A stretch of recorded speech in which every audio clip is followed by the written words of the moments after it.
để vân tay vô, để vân tay vô. Có vân tay của nó mới điều khiển được. Có mó mà cái nó Thì mẹ vẫn dài quá.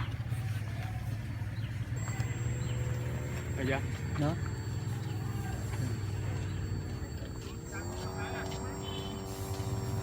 Cái đấy, cái khung cái máy bay đấy cắt CNC được luôn nha anh Vinh nhỉ? Được. Được. Chuẩn luôn.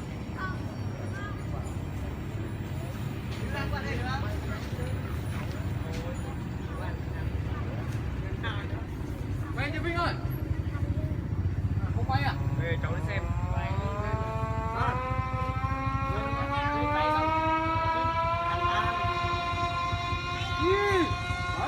Bà bố anh mua luôn. Mua luôn. Liêng, Vinh ơi.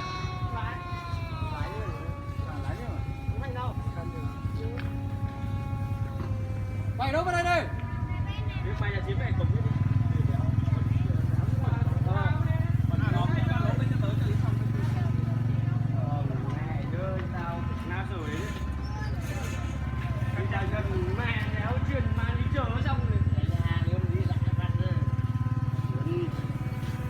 Làm đéo đi điện thoại.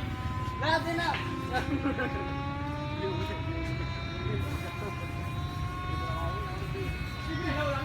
Chó đấy. Mới là trước tới mẹ.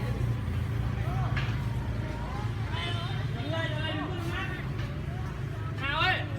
Ra đây đứng lên. Ra đây đi ơi.